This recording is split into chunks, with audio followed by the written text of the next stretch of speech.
Welcome to Solving Linear Trig Equations Part 2. The difference in today's equations is that we will have a k and possibly a p value within our function. And we'll look at what this does to the number of solutions, or to how we determine the solutions for these trig equations. First step, let's isolate for sine of 2x.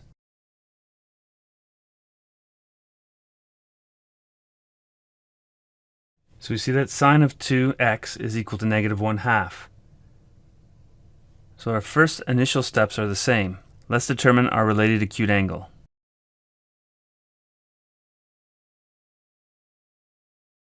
Since sine is opposite over hypotenuse, then we know that our related acute angle must be pi over 6. Also note that sine is negative in quadrants 3 and 4.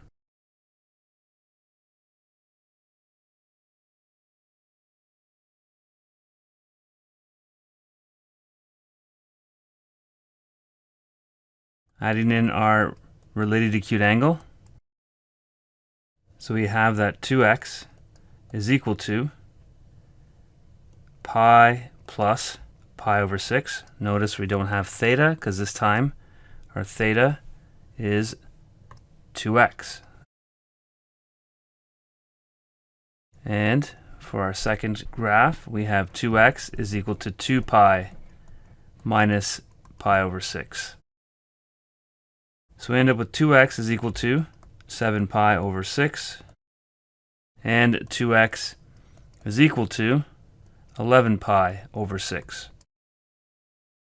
Since we're solving for x, we get that x1 is equal to 7 pi, if we divide both sides by 2, 12, and x2 is equal to 11 pi over 12. So let's go back to our diagram. And notice we have found the first two solutions, x1 and x2. And even though we're going to 2 pi, remember that a k value of 2 means that we're compressing our sinusoidal function by a factor of 2 horizontally. And if we do that, we end up including 2 more solutions to this problem. So how do we get these values? To determine x3, we take the value of x1 and add the length of one cycle to that.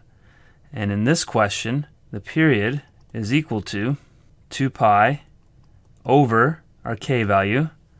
So we're going to add pi to x1 to get x3.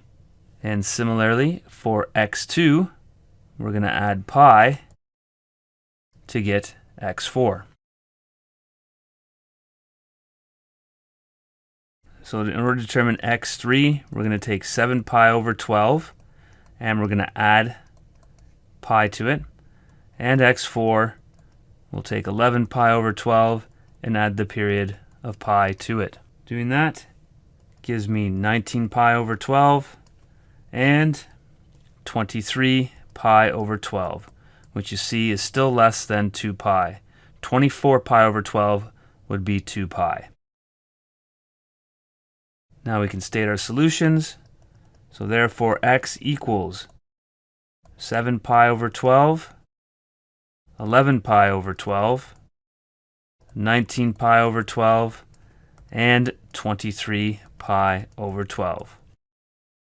So again, the new step here is instead of adding 2 pi to get our solutions or minusing, we are going to add whatever the period is for this particular function. So in this example, we're going to add pi.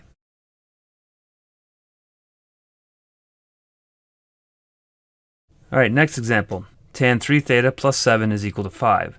Notice this time we're compressing tan by a factor of 3 horizontally. So let's see what happens here. So again, we're going to isolate for tan 3 theta. So I get tan 3 theta is equal to, if I minus 7 from both sides, negative 2. Next, we need to determine our related acute angle. So that's the tan inverse of positive 2. This ratio is not a ratio from any of our special triangles, so we'll need a calculator for this one. We note that tan is negative in quadrants 2 and 4.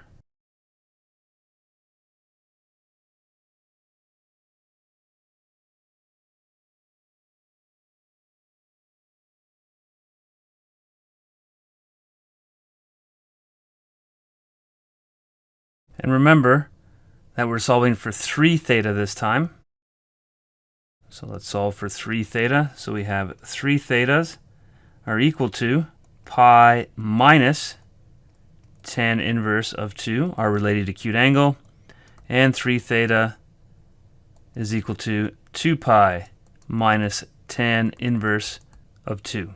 And if we solve for theta, we get that. So theta 1 is equal to pi minus tan inverse of 2 divided by 3. Using our calculator, we see that theta 1 is approximately equal to 0.678. Theta 2 is going to be 2 pi minus tan inverse of 2 divided by 3. And theta 2 is approximately 1.725. Remember, these are radian measures. All right, we now need to determine if there are any more solutions to this equation. So we'll look for theta 3, we'll look for theta 4, and see what happens. We need the period for this function. So we see the period is 2 pi divided by 3. So we found these two, and it looks like we're only going to get one more answer. So there would be, if we take theta 1, we can find theta 3, but it looks like this one is beyond our interval. Let's check. So theta 3 will be 0.678 plus 2 pi over 3, and theta 4 will be 1.725 plus 2 pi over 3. Again, using your calculators, theta 3 is approximately 2.772, and theta 4 is approximately 3.819. Again, our domain was from 0 to pi. 3.819 is larger than pi, so we do not need that solution. So therefore, theta is equal to 0.678, 1.725, and 2.772 radians.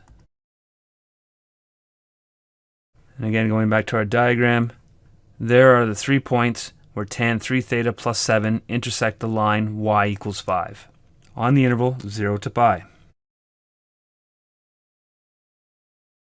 All right, last one. Notice this time we have both a k value and a p value. We don't need to factor this because we're not doing any transformations. We're just going to solve for x. So let's go through the steps. First step, divide both sides by 10. So we get sine of x over 2 plus pi over 3 is equal to 5 goes into 10 2 times, and we end up with root 3 over 2, which you see is a ratio from one of our special triangles. So we should note that our related acute angle is going to be the sine inverse of root 3 over 2. And from our triangle, we see that is equal to pi over 3. This time sine is positive, so sine is positive in both quadrants 1 and quadrant 2.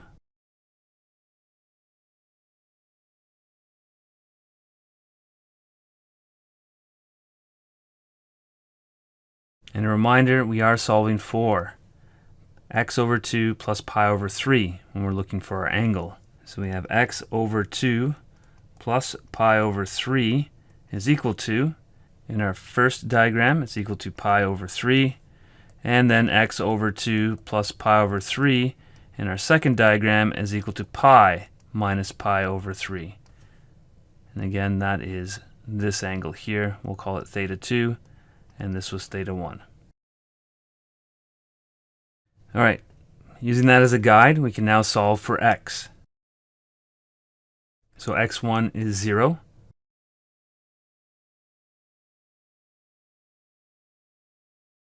And x2 is equal to 2 pi over 3. Remember, these are our initial angles. We need to test to see if there are any more. So going back to our picture, notice there's the one at 0 and there's the one at 2 pi over 3. We need the period to test for any more. So next, let's determine the period for this function. So the period is, remember, 2 pi divided by k. In this case, k is 1/2. So our period is going to be 4 pi. So we need to add 4 pi to any of our answers. So we see that x3 is going to be 0 plus 4 pi. So there is our final answer, because our domain is from 0 to 4 pi, and adding 4 pi to 2 pi over 3 is definitely going to be too big of an answer. So therefore, our solutions are 0, 2 pi over 3, and 4 pi.